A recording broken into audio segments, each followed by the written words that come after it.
Hello everyone, we are from Group 4 for AIS 254 Application of Translation Skills. For this week 3 task, we were asked to translate a news report titled Trump to oversee Cambodia Thai Peace Deal at Asian Summit, Malaysia FM from English to Malay. Each of us translate a few paragraphs, and after each one, we will discuss the accuracy and quality of the translation. Our analysis focus on vocabulary, grammar, cultural understanding, tone and style, and also contextual awareness. Let's begin with the first two paragraphs, which is the title and the subtitle, which I translated. Right, in English, the Trump to oversee Cambodia Thai peace deal at Asian Summit, Malaysia FM. Malaysian Foreign Minister Muhammad Hassan says the US President will oversee a peace deal at the upcoming Asian Summit in Kuala Lumpur. Will be translated into Trump akan mengalir perjanjian damai antara Kemboja dan Thailand di Sidang Kemuncak ASEAN. Menteri Luar Malaysia Datuk Seri Muhammad Hassan berkata bahawa Presiden Amerika Syarikat akan memantau satu perjanjian damai pada Sidang Kemuncak ASEAN yang akan datang di Kuala Lumpur. I choose memantau for oversee to preserve a formal and also diplomatic tone suitable for political news.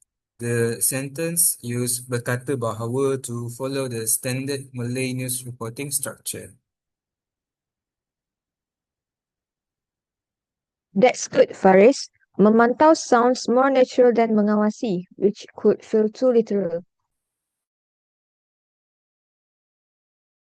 I also agree because the vocabulary fits the journalistic style and the sentence reads clearly. It's accurate, especially since Sidang Kemuncak ASEAN is already the official term in Malay.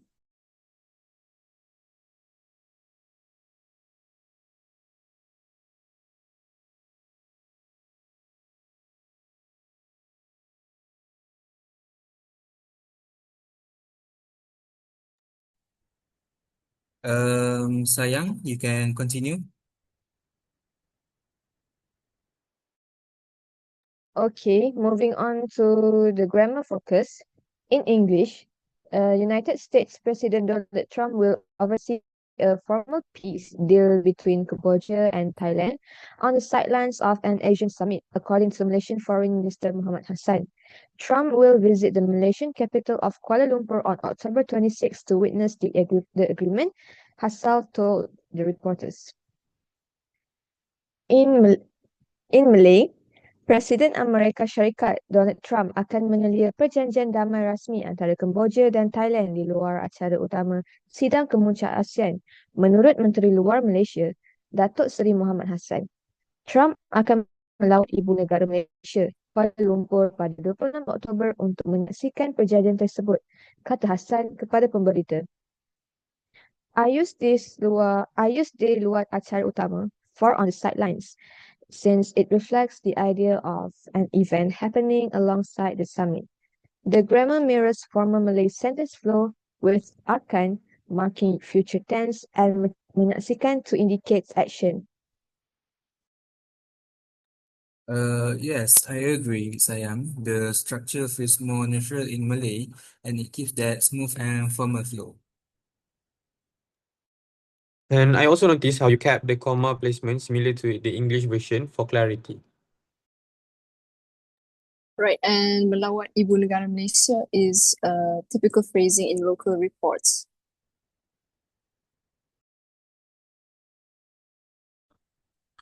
Totally, the grammar and tone are consistent with formal language.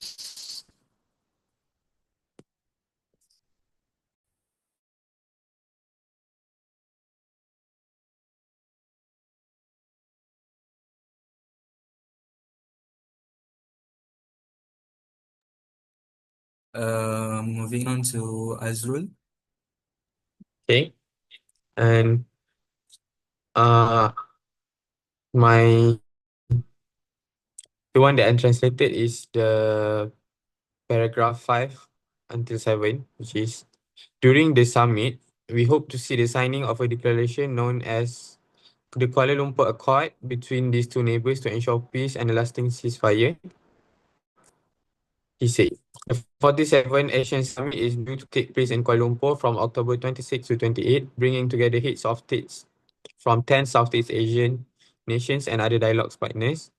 Before the announcement on Tuesday, it was unclear whether the US President would in fact attend this year's Asian Summit, which when translated to Malay, semasa sidang kemuncak itu, kami berharap dapat menyaksikan pemeteraian satu deklarasi yang dikenali sebagai Perjanjian Kuala Lumpur antara dua negara jiran ini bagi memastikan keamanan dan kencatan secara yang berkekalan, katanya.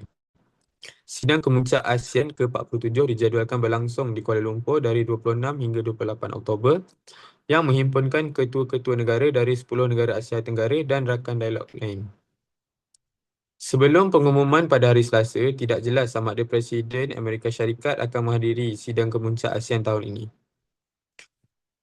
I focus on cultural appropriateness. I use pemeteraian for signing since it's more formal and commonly used in diplomatic reports.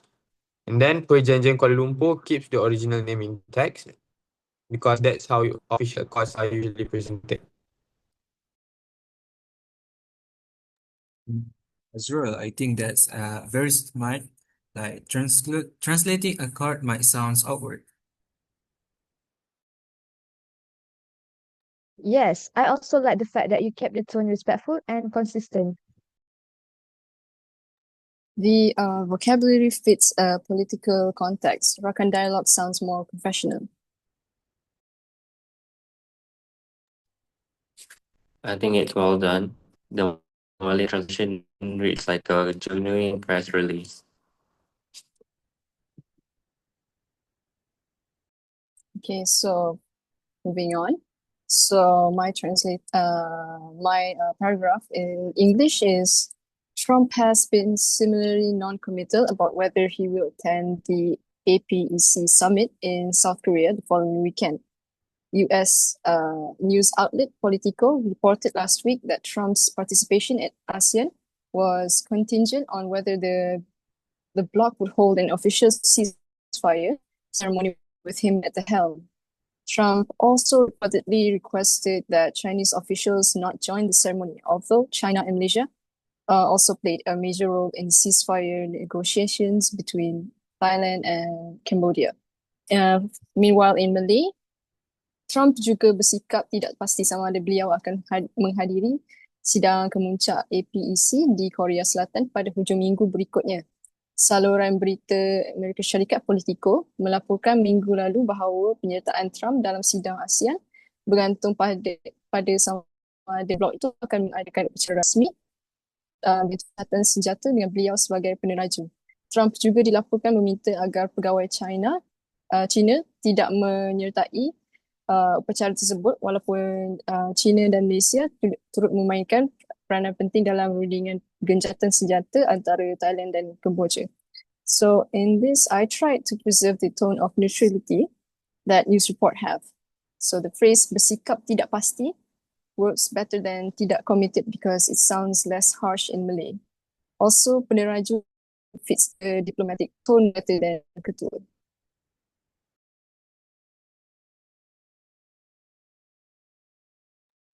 Yeah, I also think that true because it softens the tone and sounds natural in Malay news.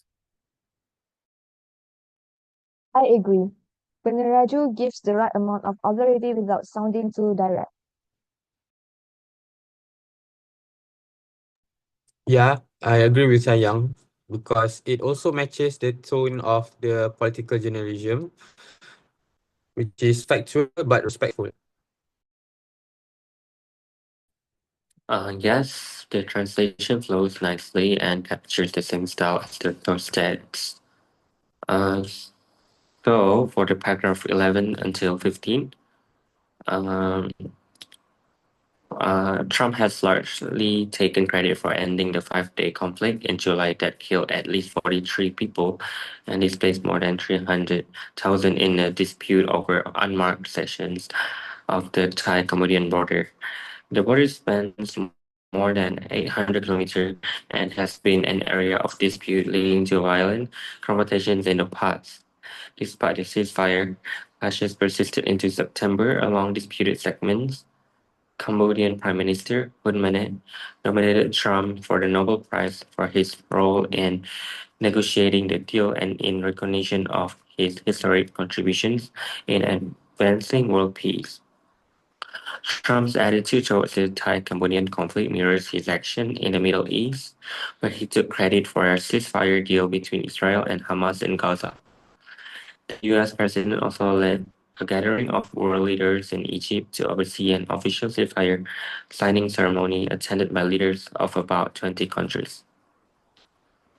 In Malay, Trump banyak mengambil pujian kerana menamatkan konflik selama 5 hari pada bulan Julai yang menyebabkan sekurang-kurangnya 43 orang terkorban dan lebih 300,000 orang kehilangan tempat tinggal dalam pertikaian mengenai sepadan Thai-Kemboja yang tidak bertanda. Sepadan itu menjangkau lebih 800 km dan telah lama menjadi kawasan pertikaian yang mencetus pertempuran ganas pada masa lalu. Walaupun terdapat gencatan senjata, pertempuran masih berterusan sehingga bulan September di kawasan yang dipertikaikan. Perdana Menteri Kemboja, Hun Manet, mencalonkan Trump untuk hadiah Nobel atas peranannya dalam merundingkan perjanjian itu dan sebagai pengiktirafan terhadap sumbangan bersejarahnya dalam memajukan keamanan dunia.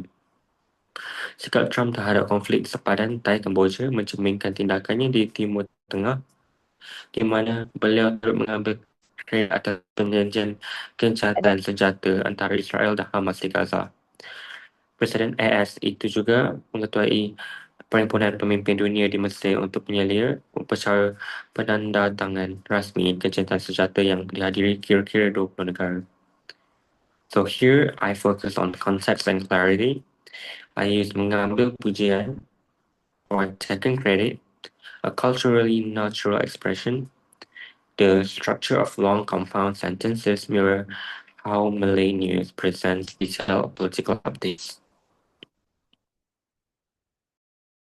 Zahin, I think that's very nice because it keeps the sense of continuity that news reports needs.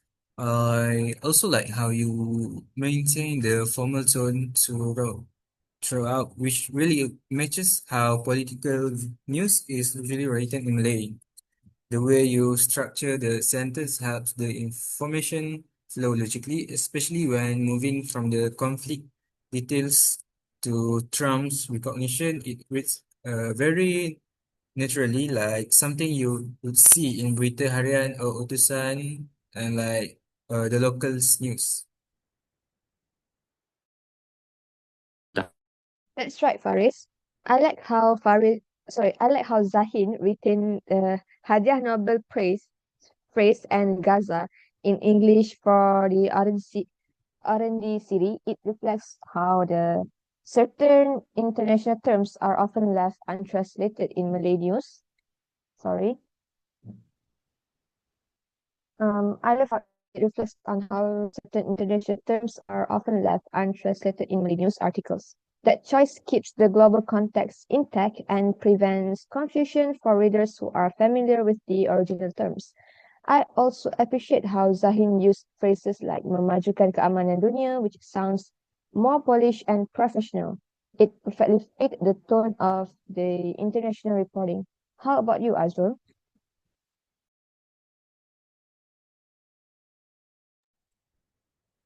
Yes, and Zahin's paragraph also keeps the global context very clear.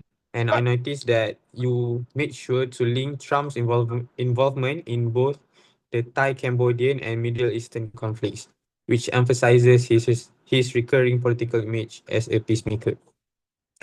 And that kind of consistency in narrative shows strong contextual awareness.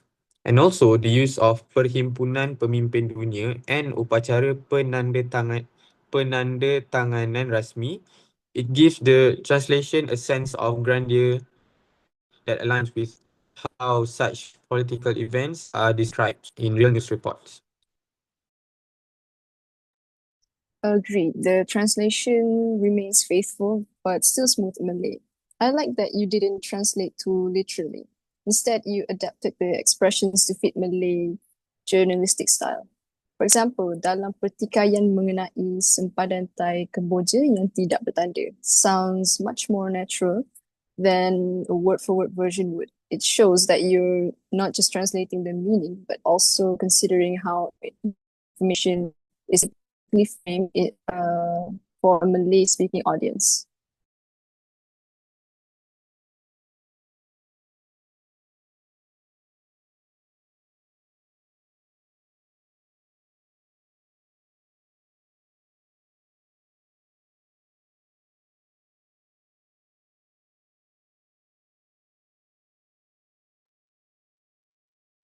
Hello. Now that we have discussed all the paragraph, let's summarize our overall observations. I think that this task really show us that translation goes far beyond just converting words from one language to another.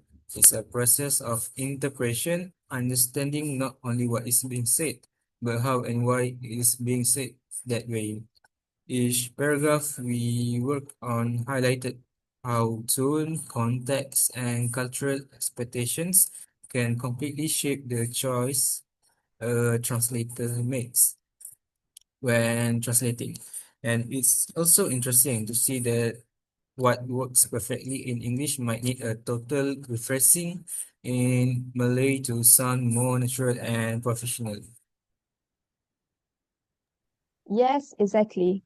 We notice that Malay translations tend to be more formal, elaborate, and sometimes even ceremonial in tone, while English news writing is often more concise, factual, and straight to the point.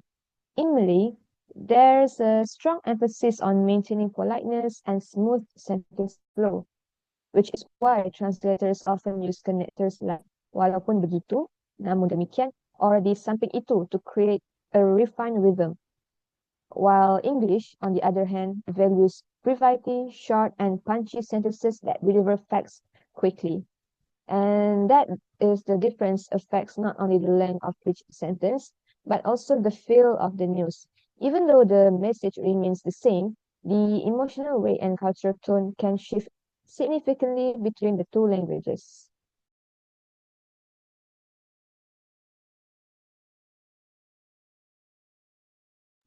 I agree with Sayang and Faris. And I think that idiomatic expressions are one of the biggest challenges when translating political or journalistic texts. And phrases like on the sidelines of or taken credit for sounds more natural in English. But if we translated them literally into Malay, they would sound strange or even meaningless. So we had to use contextual adaptations. For example, turning taken credit for into mengambil pujian or mengakui peranan. It depends on tone and the situation. That choice keeps the meaning intact while aligning with Malay linguistic norms. It's a reminder that good translation is really about interpretation and judgment, not just language skills. That's true, and tone plays such an important role too, especially when dealing with sensitive topics like politics, diplomacy, or international relations. Malay news writing tends to use polite, balanced, and neutral phrasing, avoiding direct criticism or emotionally charged words. This maintains professionalism and respects cultural norms and that values diplomacy in communication. In contrast, English news report, especially from Western media, can be more straightforward, analytical, or even critical. As translators, we have to be aware of these stylistic expectations so that our work doesn't sound either too harsh or too casual in the target language. So the tone must fit the cultural setting as much as the content does.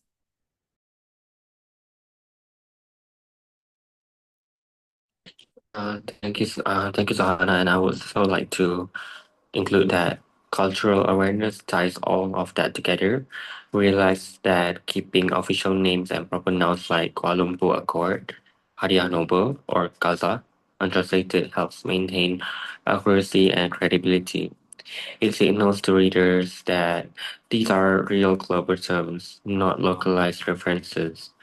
It also shows respect for international context and prevents confusion. On a deeper level, it reminds us that translation isn't just about linguistic transfer, it's about cultural representation.